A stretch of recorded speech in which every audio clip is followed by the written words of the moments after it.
թե ինչպես են մի խումբ դեռահասներ հայոյանքներով, նվաստացուցիչ խոսքերով ծեծում մի տղայի։ Համացանցում տարածում գտավ վերջին օրվա ընթացքում։ Տուժողը այս տղաներից երկուսի հետ է նախկինում միջանձնային կոնֆլիկտ ունեցել։ Ըստ քրեական վարույթում առկա տեղեկությունների հարվածողներից մեկը 1 տարի առաջ հայոյել է տուժողին, որին ի պատասխան ապտակ է ստացել, իսկ 1 տարի հետո որոշել է պատասխանել ապտակին այսպես։ Բացի այդ, կոնֆլիկտի պատճառ է հանդիսացել նաև դարձյալ կատարողներից մեկի եւ անչափահաս տուժողի միջև դարձյալ միջանձնային բնույթի, այսպես ասած, անհրաժեշտ հարաբերությունները։ Քոլեջի պահակը։ Ինչ գիտե որ ես քո հետ հարց ունի, մարավոր հերեկ ինձ կան չեմ ասում։ Պահակը Չապերաթաբեկյան է։ Խոսքն այս տղայի մասին է, որի հետ նույն քոլեջում են սովորել եւ իբր տուժողը քոլեջի աշխատակիցներին տեղեկացրել է, որ իր հետ խնդիրներ ունի։ Դեպքը տեղի ունեցել նոյեմբերյանի կենտրոնից 150 մետր հեռավորության վրա, բանուկ տարածքում։ Բայց տարածքում ըստ ձեր քննության մարդիկ չեն տեսել, չեն լսել։ Ըստ քրեական վարույթով ստացված տեղեկությունների միջադեպի դադարեցման պատճառ է հանդիսացել ենթադրյալ անձանց կողմից դեպքին ականատես լինելու հանգամանքը։ Մոտ 1 ամիս առաջ համացանցում տեսանյութեր թերթելիս է տուժող ճանաչված տղայի մայրը պատահաբար տեսել այս տեսանյութը ու անմիջապես դիմել ոստիկանություն։ Նշված դեպքի կապակցությամբ զրույց է ունեցել իր որդու հետ, որին վերջինս պատասխանել է, որ նշված դեպքը տեղի ունեցել մոտ 1 ամիս առաջ, այսինքն 2025 թվականի սեպտեմբեր ամսին։ Հոկտեմբերի 31-ին նախաձեռնվել է քրեական վարույթ մի խումբ անձանց կողմից խուլիգանություն կատարելու, մարդուն առևանգելու եւ ֆիզիկական ներգործություն կատարելու հատկանիշներով։ Թե երբեր տեսանյութը ներբեռնվել համացանց հստակ չէ դեռ։ Մինչ այդ տուժողի ընտանիքը դեպքի մասին չի իմացել։ Տեսանյութում հարվածող տղաներից 2-ն են Զորական գյուղից, մյուսները նոյեմբերյան համայնքի այլ բնակավայրերից են։ Հարվածող տղաներից 3-ը 15 տարեկան են, 2-ը 17, 5-ն էլ ունեն մեղադրյալի կարգավիճակ։ Ճշտող հարցին քննիչը մանրամասնում է, նրանցից ոչ մեկը նախկինում հանցավոր արարք կամ հակաիրավական վարք ցուցաբերելու համար ոստիկանության ուշադրության կենտրոնում երբևէ չի հայտնվել։ Նրանց նկատմամբ կալանք կիրառելու միջնորդություններ են ներկայացվել, որոնցից մեկի պարագայում միջնորդությունը ամբողջությամբ բավարարվել է 1 ամիս ժամկետով,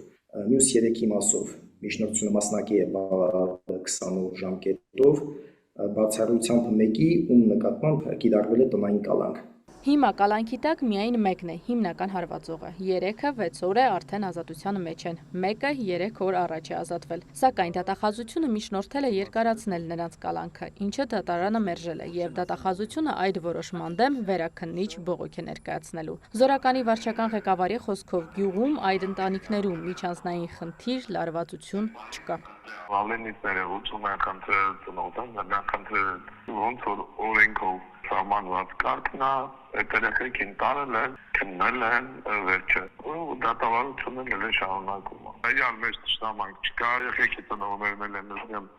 իրանց երեխեքի մեղքը ընդունել են։ Ըստ համացանցում տարածվող տեղեկությունների, տեսանյութում հարվածող տղաներից մեկի հայրը Արթիկի քրեակատարողական հիմնարկի պետի տեղակալն է։ Արդյոք շարունակում է պաշտոնավարել, լուրերի հարցին Արդարադատության նախարարությունից նշեցին։ Միայն այն հանգամանքը, որ անչափահասը մեղադրվում է հանցագործության համար, չի նշանակում, որ նրա ընտանիքի անդամը պետք է ազատվի պաշտոնից։ Տուժող տղան գյուղում է հաշվառված, բայց վերջին ամիսներին գյուղում չի ապրում, տատիկի հետ է ապրում։ Ընտանեկան խնդիրներ կան, բայց երեխաների հարցում ծնողները ուշադիր են, պատմում է գյուղի վարչական ղեկավարը Սուրեն Մարտիրոսյանը։ Մյուս 2 երեխան, որ ձեր գյուղից են էլի, իրենց վարքի մասին ինչ կասեք։ Գյուղի ընտանիք, նորմալ ընտանիք, գյուղի գործով զբաղվող, ված բան որ տեսել են ոչ նկատել, ոչ ընտանիքից, ոչ երեխեքից։ Իրան հետ են այդ երեխեքը մի դպրոց հաճախել մեծացել։ Կրթական գերատեսչության հանրակրթության վարչության պետը նշում է, արդեն վերադարձել են դպրոց։ Դպրոցում նախկինում տղաներից ոչ մեկը չի առանձնացել իր վարքագծով։ Տարօրինակությունը իրավիճակի այն է, որ այս երեխաները նման վարքագծով, համենայն դեպս առանձնացող վարքագծով աչքի չեն ընկել երբևէ վատ իմաստով։ Կանխատեսելի չի եղել էլի։ Բոլոր օղակների հետ միասին ուսումնասիրություններ են անում, հանձնարարականներ կան համայնքի տարբեր դպրոցներում։ Գիտեն, խնդիրը այս մեկ պախարակելի դեպքով չի սահմանափակվում։ Տասնամյակներով ձևավորված բարքերի դեմ պայքարելու համար 2025-26 ուստարին հայտարարել են ապահով դպրոցական միջավայրի տարի, անընդհատ իրազեկման, անչափահասների փոփոխական վարքի ուսումնասիրման, մանկավարժների հետ ու միջոցով այդ աշակերտների հետ աշխատանքներ իրականացնում են։ Մտածենք այդ ինչ որ տեղի ունեցել տվյալ գյուղում, ինչպիսին է այնտեղի, ասենք, դպրոցի ուսուցիչների վերաբերմունքը, ինչպիսին է համայնքի հակազդեցությունը դրան։ Ինչպիսին է ընտանիքների վերաբերմունքը։ Քանի ամիս առաջ ուրիշ ավագ դպրոցի հետ կապված ինձ մոտ բերել էին պատանի որպես հոգեբան, որը կարող եմ ասել գրեթե նույնատիպ իրավիճակում է հայտնվել, նա բուլինգի է ենթարկվել, հասարակության կողմից պարսավել է, որտեղ ինքը տարբեր է, ինքը լավ է սովորում ապագայի նկատմամբ ուրիշ վերաբերյալ, նրանք ուզում են իրենց նման դարձնեն, ինքը հայ-հոյի եւ այլն։ Համայնքից մինչև լրատվամիջոցներ տասնամյակներով գուցե ոչ գիտակցաբար, բայց ուժի կիրառումը ծեծը չի ներկայացվել որպես թուլության նշան, մինչդեռ 5 հոգով մեկին ծեծելը հենց թուլություն է, այդպես ձևավորվել է էժան հեղինակության մոդելը։ Բանակում է տեղի ունենում հաճախ այդ նույն խնդիրները, որ եթե դու հարվածում ես, դրանով դու կայանում ես, ուժը քո սկսում են ընդունել, գնահատել, հարգել, քեզ հետ հաշվի նստել։ Կան դեպքեր հասարակության մեջ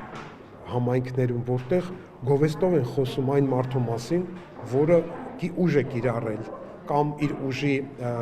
պարտադրանքով հաջողության է հասել, իր ցանկացած արդյունքին է հասել։ Ինչն է առողջ մասը, որ հասարակությունը կոնկրետ ցույց է տալիս իր վերաբերմունքը տեղի ունեցածին։ Ինչքան էլ խոսքը անչափահասների մասին է, բայց ըստ հոգեբանի առանց կոնկրետ անձանց թիրախավորելու խնդիրը հանրայնացնելը կարևոր է, քանի որ հանրային արձագանքը եւս զսպող ազդեցություն է ունենում։ Տուժող ճանաչված տղան ըստ համայնքի ղեկավարի առողջական խնդիրներ չունի։ Այսօր նա դարձավ 18 տարեկան։ Այսօր Ալենին հերը բերել է ամբուլատորիա, որպես դինակոչի պատասխանը հավաքեն ներկայացնել։ Մենք հավաքեցինք,